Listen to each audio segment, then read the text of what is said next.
নমস্কার, আশা করছি সবাই ভালো আছেন, সুস্থ আছেন আর বিশ্বস্তভাবে নিজের যত্ন নিচ্ছেন। আমি আমার আগের ভিডিওটা যেখানে শেষ করেছিলাম, অর্থাৎ গত মঙ্গলবার যে আমি ঝুলন যাত্রা দেখতে গেছিলাম মানিকতলা ঝুলন বাড়ি থেকে বেরিয়ে সোজা রাস্তা ধরে, অর্থাৎ মেলার মধ্যে দিয়ে সেই রাস্তাটা ধরে এগোলে পরেই হাতের বাঁদিকে যে রাস্তাটা টার্ন নিচ্ছে সেই রাস্তায় গেলে পরে দুপা এগোলেই পড়বে এই সাহাবাড়ির দেবোত্তর ট্রাস্টের মন্দির। এখানেও মহাসমারোহে ঝুলন উৎসব পালিত হচ্ছে। এখানে ভেতরে একটি স্থায়ী মন্দির আছে। 3টে চূড়া বিশিষ্ট ওই মন্দিরের মাঝখানটিতে অবস্থান করছেন রাধা মাধব আর দুপাশে অবস্থান করছেন মহাদেব। ভেতরে ঢুকতেই চোখে পড়বে একটা সুবিশাল উঠোন বা প্রাঙ্গণ, আপনারা যাই বলুন না কেন, আর একদম তার শেষ প্রান্তে রয়েছে মন্দির। উঠোনের দুপাশে যে খিলানগুলো রয়েছে সেই খিলানের প্রত্যেকটিতে শ্রীকৃষ্ণের জীবনের বিভিন্ন অধ্যায়গুলি ফুটিয়ে তোলা হয়েছে। তার বাল্যলীলা থেকে শুরু করে একেবারে অন্তিম লীলা পর্যন্ত সমস্ত কিছুই এখানে বিভিন্ন মূর্তির মাধ্যমে বা ছোট ছোট মাটির মূর্তির মাধ্যমে এখানে তুলে ধরা হয়েছে। দেখতে কিন্তু ভীষণই ভালো লাগবে। আর ঠিক মাঝখানটাতে, উঠোনের মাঝখানটাতে রয়েছে এই ঝর্ণা, আর একদম শেষ প্রান্তে রয়েছে 3টি চূড়া বিশিষ্ট ওই মন্দিরের মধ্যে কিন্তু লোক সমাগম যথেষ্ট। ঘড়ির কাঁটা তখন 9টা ছুঁই, কিন্তু তা সত্ত্বেও ভেতরে প্রচুর লোকজন রয়েছেন এবং এরা শুধু স্থানীয় লোক নন। আমি দু একজনের সঙ্গে কথা বলে জানতে পারলাম যে বিভিন্ন প্রান্ত থেকে, শহরের বিভিন্ন প্রান্ত থেকে এই ঝুলন যাত্রা দেখতে লোকজন এসেছেন। এখানে দেখুন মহাভারতের বিভিন্ন অধ্যায়গুলি, অর্থাৎ মহাভারতের যে অধ্যায়গুলি শ্রীকৃষ্ণ সম্পর্কিত সেই অধ্যায়গুলিকে তুলে ধরা হয়েছে একদিকে, এবং অন্যদিকে রয়েছে শ্রীকৃষ্ণের বাল্যলীলার বিভিন্ন লীলা। প্রচুর মানুষজন এসছেন, তারা ছবি তুলছেন, বিগ্রহ দর্শন করছেন। আমি মন্দিরে পৌঁছানোর কিছুক্ষণের মধ্যেই মন্দিরের দরজা বন্ধ হয়ে গেল।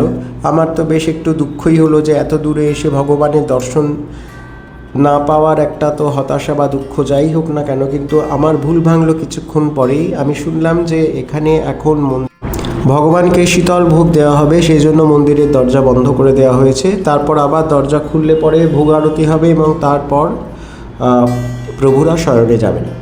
সুতরাং আরও খানিকক্ষণ ঘুরে ঘুরে এই ঝুলনের যে বিভিন্ন রকম মডেলগুলোকে সাজানো রয়েছে সেইগুলোই ঘুরে ঘুরে দেখছিলাম। খুবই সুন্দর লাগছিল। এই ধরনের একটা উপস্থাপনা সত্যিই প্রশংসার দাবি রাখে।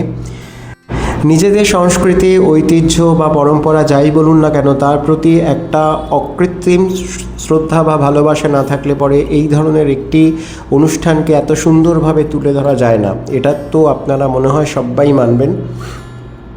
আপনারাও কিন্তু ইচ্ছে করলে দেখে আসতে পারেন। এটা আগামী শনিবার পর্যন্ত থাকবে, সুতরাং আপনারা এর মধ্যে গিয়ে যদি দেখে আসতে পারেন তাহলে আপনাদেরও খুব ভালো লাগবে।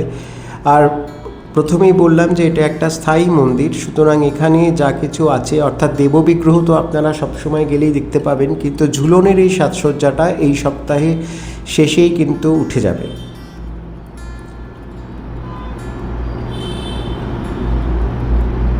এখানে বাইরে দেখলাম মন্দিরের বাইরে একটা বেশ বড় তুলসী মঞ্চ রাখা রয়েছে, আর এর মধ্যে মন্দির খুলেও গেছে। প্রথম মন্দিরটাতে রয়েছে বাবা মহাদেব, তার একটি সুন্দর মূর্তি রয়েছে এবং মাঝখানে অবস্থান করছেন রাধা মাধব। মন্দিরটাকে খুব সুন্দর ফুল দিয়ে সাজানো হয়েছে, যদিও সবই প্রায় আর্টিফিশিয়াল ফ্লাওয়ার্স বা কৃত্রিম ফুল। এই দেখুন মন্দিরে এখন ভোগ আরতি শুরু হয়ে গেছে।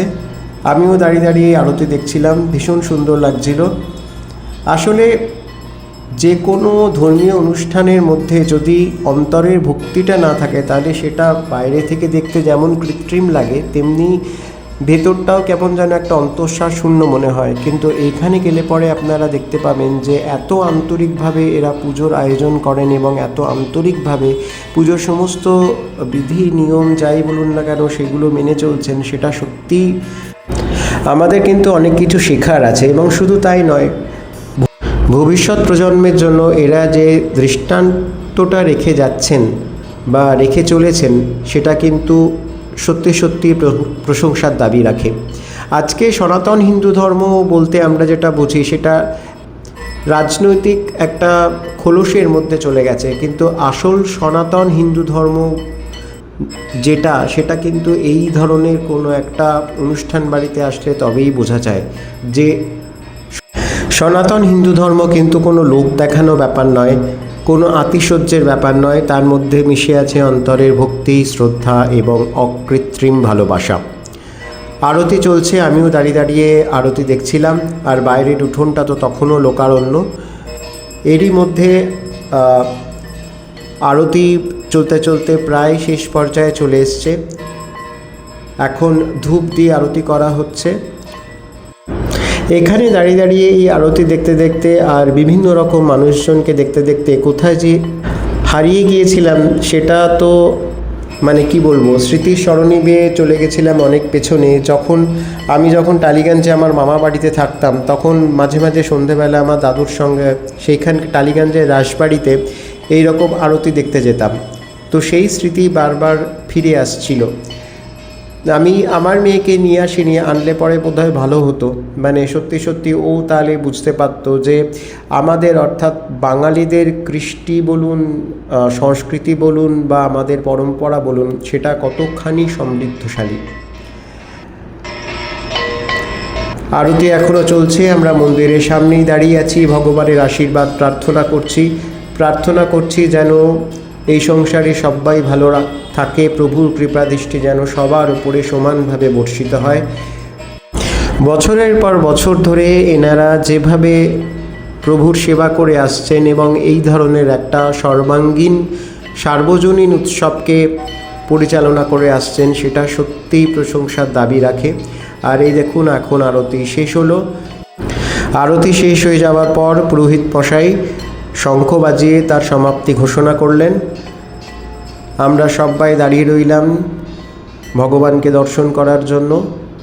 দেখুন ভেতরটা এবার কি সুন্দর করে ফুল দিয়ে সাজানো হয়েছে, ঠাকুরের সিংহাসন।